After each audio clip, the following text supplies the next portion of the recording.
Audax Randonneurs Alemannia.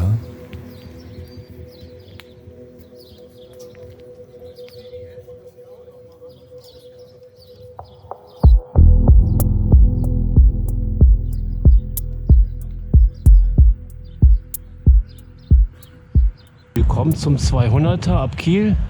Bornhöfener Seenplatte heißt der. Bin hier bei der ersten Brücke, die ist gerade zu. Und dann kommt man da vorbei.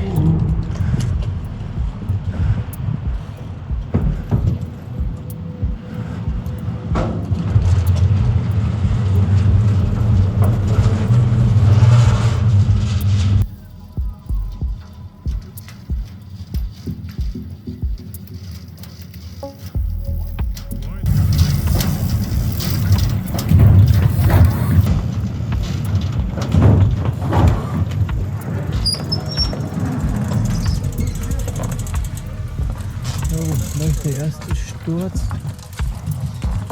Das war noch früh am Morgen und das war wirklich spiegelblank auf diesem feuchten Holz.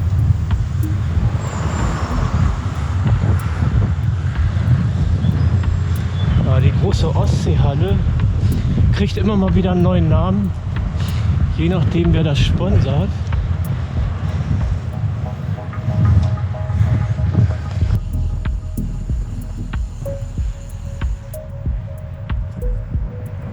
Und mal ein ganz besonderer Umweg, den sich Carsten hat einfallen lassen. Fast nach dem Start gleich.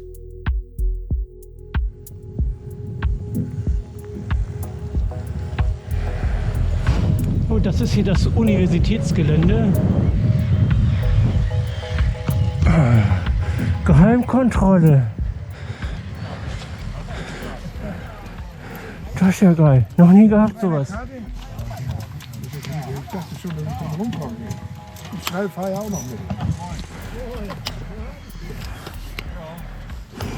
Meine erste Geheimkontrolle beim normalen Audax.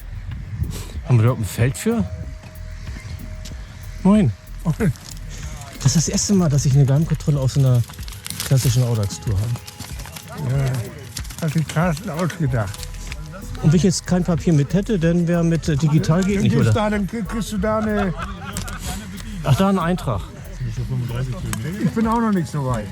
8,45. Danke dir. Hat Carsten sich ausgedacht. Jo, das ist ja abgefahren. Genau, weil man hier nämlich abkürzen kann, deswegen wahrscheinlich. Da man hätte auf der Straße bleiben können, dann wäre man hier glatt vorbeigefahren. Und so ging es wieder auf die Straße rauf, auf die ein paar geblieben sind. Lebensauer Hochbrücke ist das hier. Die wollen die komplett austauschen. Da bauen die, glaube ich, schon seit 2 Jahren dran rum.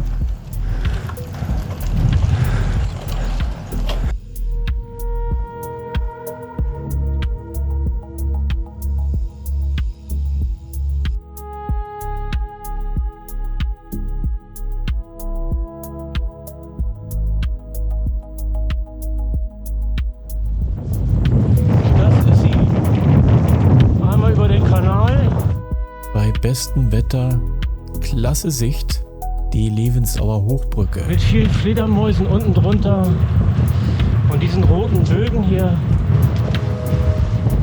Und die soll dann irgendwann mal komplett rausgehoben werden. Und dann gibt es halt eine neue Brücke und die soll da dann eingesetzt werden. Also bin mal gespannt, ob ich das Spektakel erleben darf.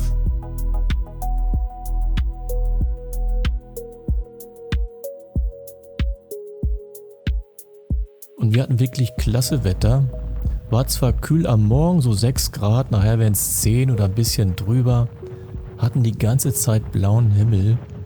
Also wird vom Wetter her, dafür, dass wir im März haben, eine wunderschöne Tour werden. Und die ersten Kilometer bis zum ersten Checkpoint bleiben wir auch in einer relativ großen Gruppe.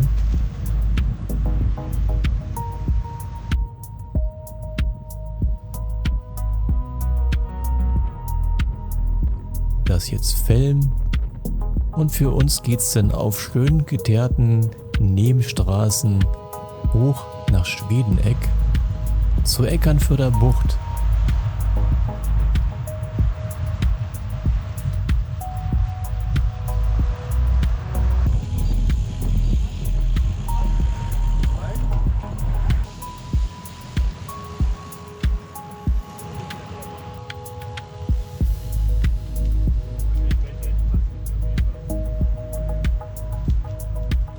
diesen kleinen Straßen lässt sich also ganz prima in Doppelreihe fahren.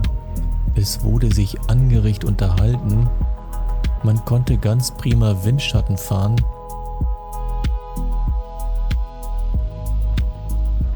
Mal ganz untypisch das Wetter für ein Audax-Brevet ganz zu Anfang im Jahr, im März, wo wir eigentlich mehr Regen haben.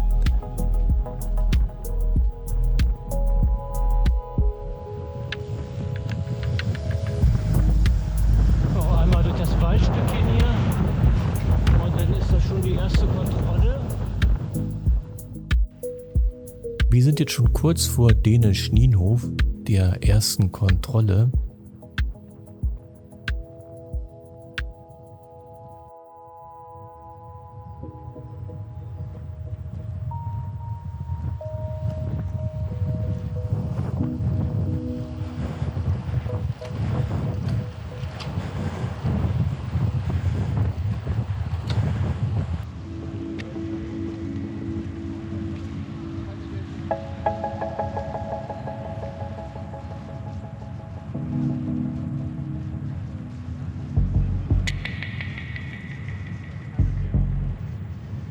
Also, der große Trupp einmal vorbei, einmal von hinten, sind jetzt in Schwedeneck.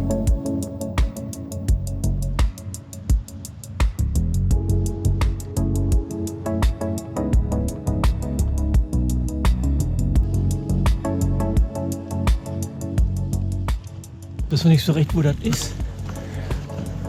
Ja, da haben wir einen Augenblick gucken müssen, wo denn dieser Bäcker ist oder dieses Café, was wir da als erste Kontrolle hatten. Aber war sehr schön, haben die wirklich gut ausgesucht. Ah. Hier ist das. Erster Kontrollpunkt. Wurden dann begrüßt von dem Hund. Dann gab es den Stempel und ein schöner Platz, um auszuruhen. Man konnte sich prima setzen, genoss die ersten Sonnenstrahlen. Dankeschön. Also 1,5 Stunden für die ersten 35 Kilometer. Das E-Brevet noch stempeln.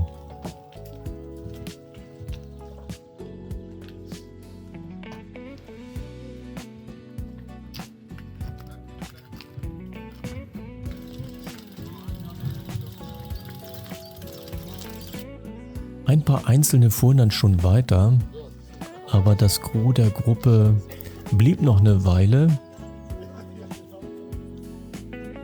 Und auch ab hier wird sich die Gruppenstärke, zumindest bei denen ich so sein werde, also deutlich reduzieren. Entweder werde ich relativ viel alleine nachher fahren oder so in 4er-, 5er-Gruppen und die dann auch immer wieder durch Zufall dann wechseln, weil man dann vielleicht doch irgendwo ein bisschen länger wartet.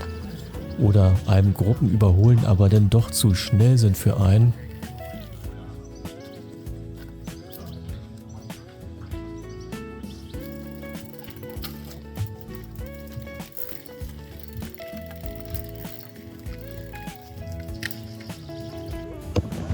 Das sind immer die Belohnungen, ne? Ja, das ist Reserve eher, wenn die Brötchen nicht reichen.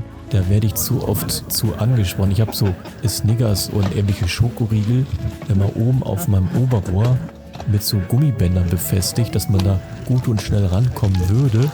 Bloß oft trage ich die halt nur mit mir rum und esse die gar nicht.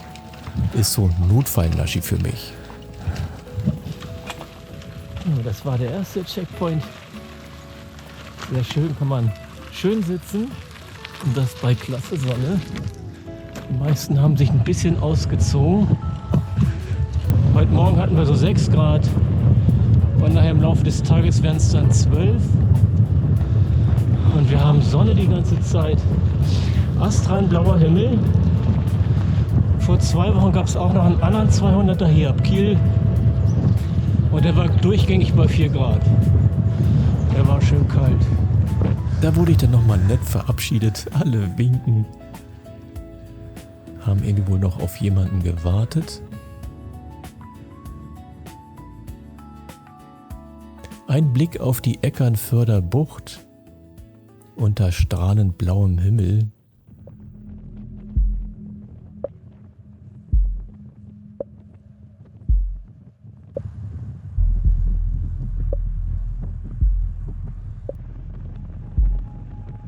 Und so ging es erstmal Richtung Westen. Nächster Ort ist Bornstein.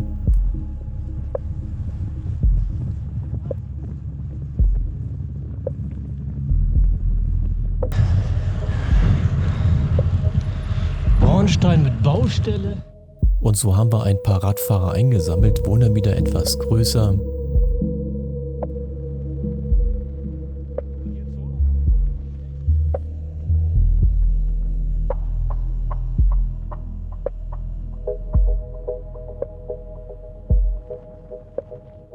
Dann geht's in die Ausläufer der Hüttener Berge.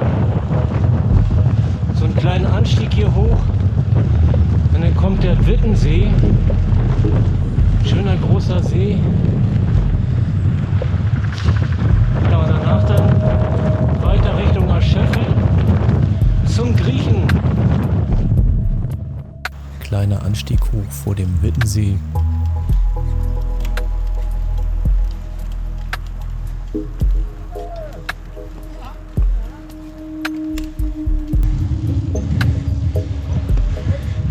Nun gibt es eine kleine süße Abfahrt mit Blick auf den Wittensee.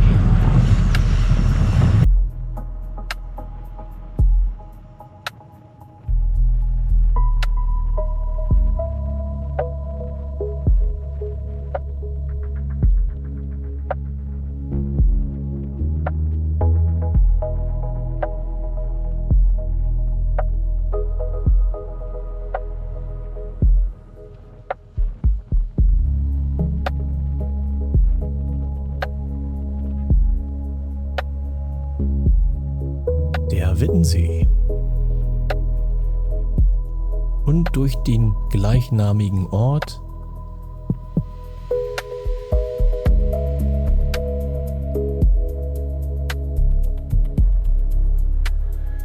und durch so ein paar verwunschene Straßen. Das ist jetzt Hütten gewesen und es ist auch nicht mehr so weit bis Ascheffel.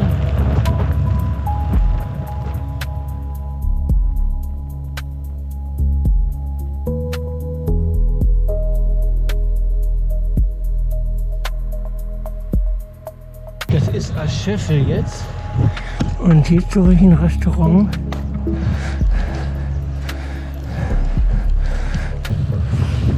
Oh, einer ist hinter mir, zwei sind da vorne.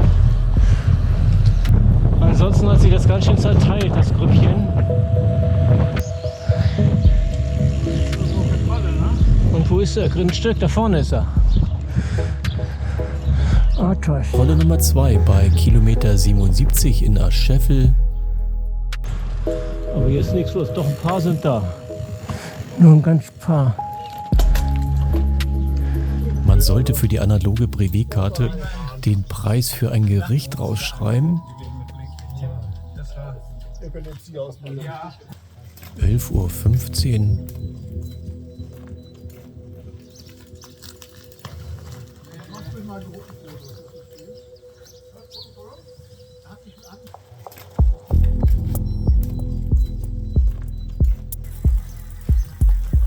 Einen kleinen Augenblick verweilten wir, genossen so ein bisschen die Wärme. Im Sonnenlicht, ein paar kamen noch nach und werden dann gleich weiterfahren.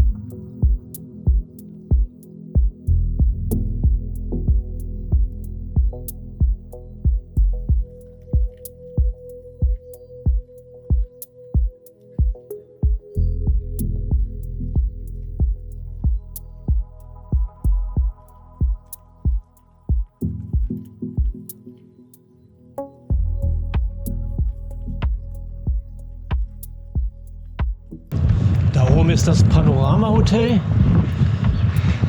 Da ist auch Globetrotter drin oder war da mal drin. Wundert mich ja, dass es diesmal da nicht hochgeht. Das ist nämlich ein schöner, knackiger Anstieg. Also Start zur Etappe 3.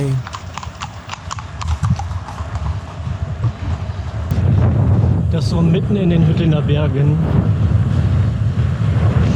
Das, was wir halt in Schleswig-Holstein an Bergen haben. Und jetzt geht es auf der dritten Etappe 30 Kilometer bis nach Felde. Das ist jetzt der Bistensee.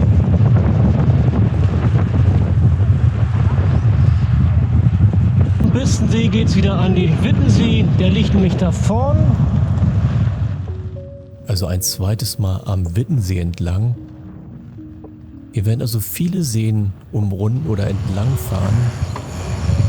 Eine sehr seenreiche Rundfahrt wird es werden. 2 sind einmal ins Wasser runtergefahren. Und wir fahren jetzt nach Seelstedt zur Fähre.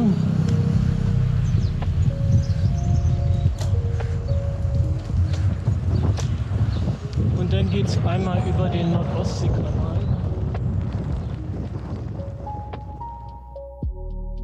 Der Wittensee. Diesmal von der anderen Seite. Geht's weiter durch diese sehr schöne idyllische Landschaft der Hüttener Berge nach Seestedt. Da ist nun Seestedt mit der Fähre über den Kanal. Mal gucken, ob wir warten müssen oder ob wir gleich raufkommen.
Und nun geht es auch auf der anderen Seite des Kanals über wundervolle Wege, nahezu autofrei,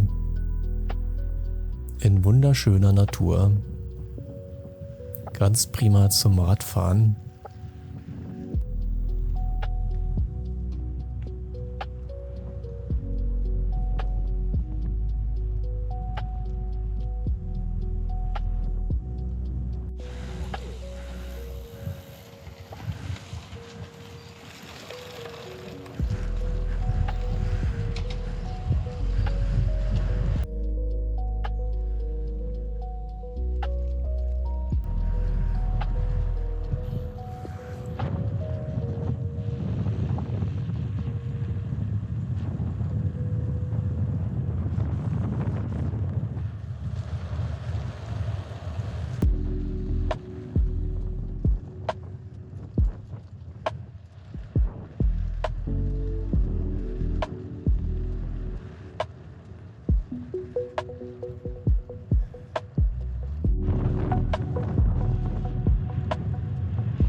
Ich dachte, ihr kommt hier vorbeigedonnert. Ich dachte, ihr kommt vorbeigedonnert. Ja, ich sah die vorher, die kamen so angerauscht. Aber eine Zeit werde ich mit ihnen mitfahren. Aber bei diesem Brevet war das wirklich, dass sich die Gruppen wirklich sehr oft gewechselt haben. Waren dann immer neue Leute, mit denen man mitgefahren ist.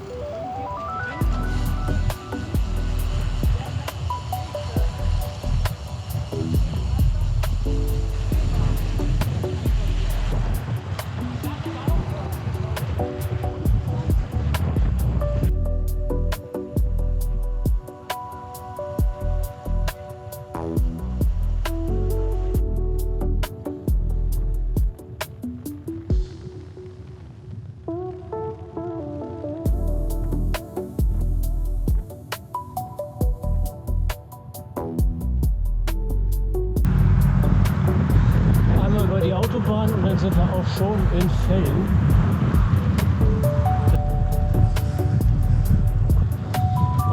jetzt knapp die Hälfte. 106 Kilometer, 4 Stunden 24 dafür.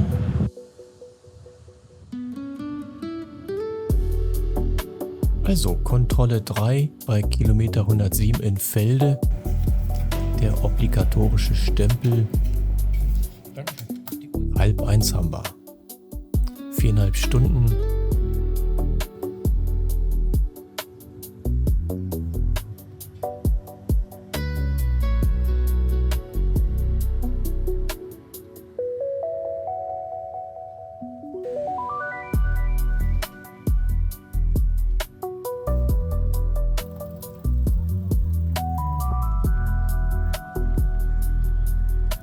Also beste Mittagszeit.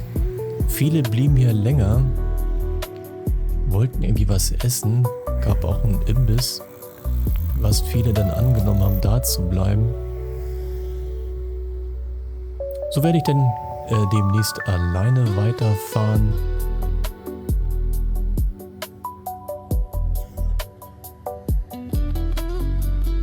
Der Westensee.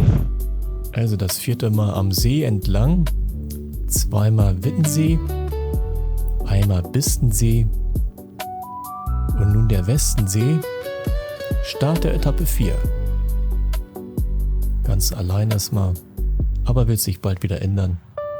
Ich fahre erstmal ein bisschen langsamer und lass mich einfach durch die nächsten einholen.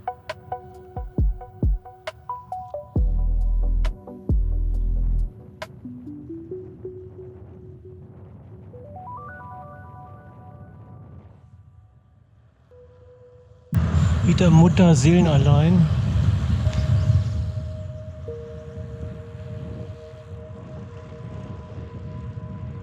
Und auch hier wieder eine wunderschöne Gegend. Der Frühling erwacht langsam im Wald. Durch Blockdorf hat sich wieder eine kleine Gruppe gebildet.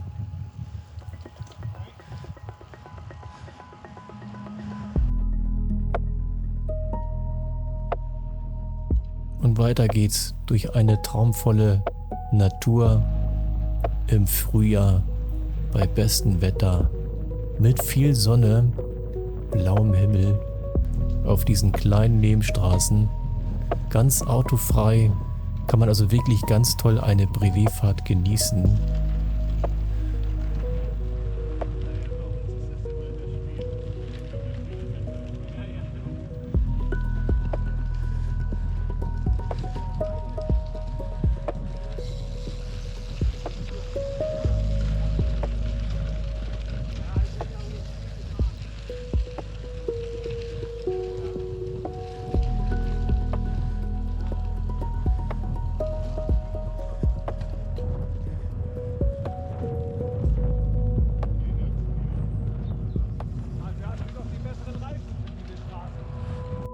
Und es geht am nächsten See vorbei, der Einfelder See. Sind also jetzt in Neumünster, sind schon die ersten Paddler drauf. Der 4. See, der Einfelder See. Und es wird nicht der letzte sein, an dem wir vorbeifahren.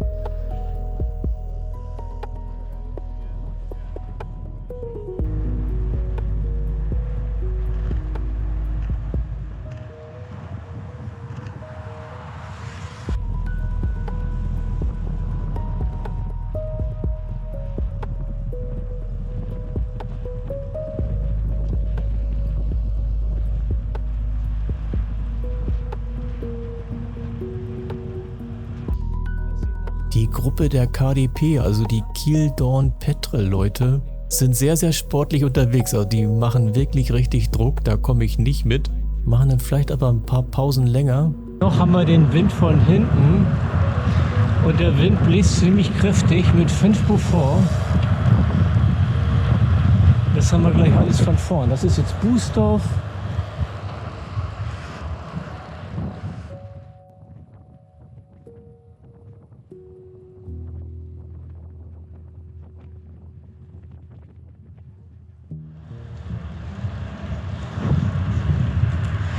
7 Kilometer noch, dann haben wir Trappenkampf. Ja, eben hat man kurze Pinkelpause. Wenn man dann steht, dann merkt man doch, dass es noch ganz schön windig ist. Denn wenn wir jetzt hier fahren, mit Wind im Rücken, merkt man das kaum. Ja, mal gucken, wo er dann herkommt. Ich tippe mal so schräg fies von vorn, dass man da kaum Windschatten kriegt vom Vordermann.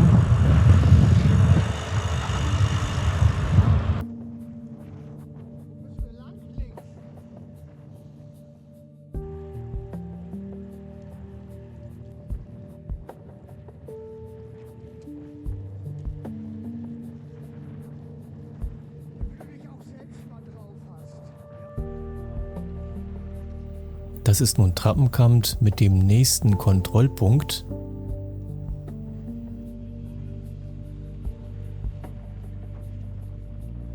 Das dürfte der Trupp von der KDP sein, also die Kiel-Dorn-Petro-Leute,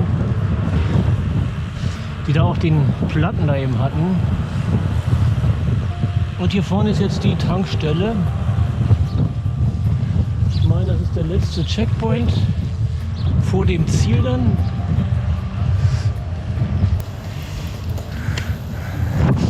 Eine Nordöl mit Penny an, mit Penny Supermarkt. Kontrolle Nummer 4 bei Kilometer 160. Also schnell der Stempel. Danke Ihnen. Das E-Brevi stempeln. Und dann ging es auch aufs Rad. Also kein Bissen gegessen. Die Gruppe wollte wieder los. Jo, das war ja ultra schnelles Stempeln hier jetzt. Und schon geht's weiter. Wie viel haben wir denn noch? –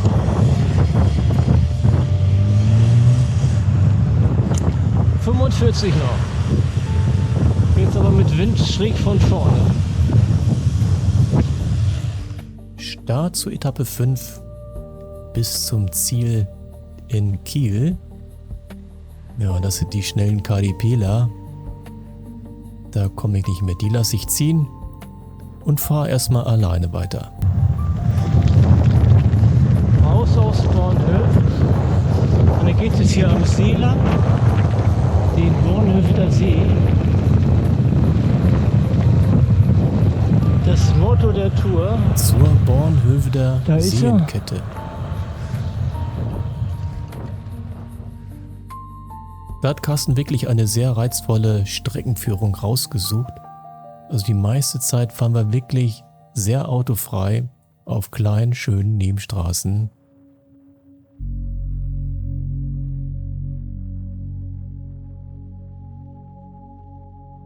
Nun haben wir Wind von vorne. Man sieht es jetzt nicht so auf den Videos hier, aber immer wenn wir keine Windabdeckung haben, ist es doch ziemlich anstrengend. Eine Zeit lang fahre ich mal mit dem einen oder anderen, aber auch einiges alleine. Und so bewältige ich dann die letzte Etappe bis zum Standort in Kiel.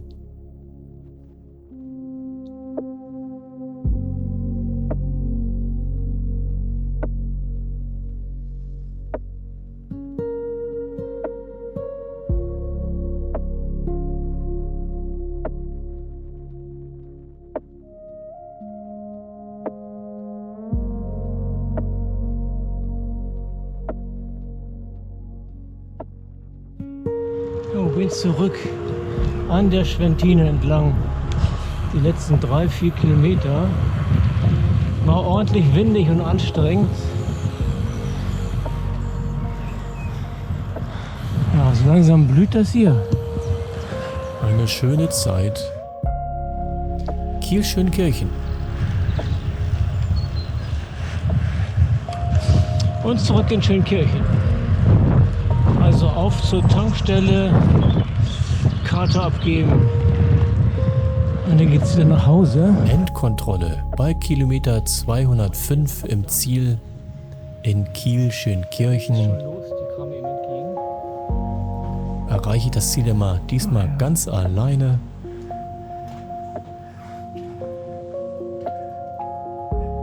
Also war eine wunderschöne Tour. Mir hat sie prima gefallen. Eine neue Strecke im Findus des Standortes Kiel 4:30 zurück. Noch das obligatorische E-Brevi beenden.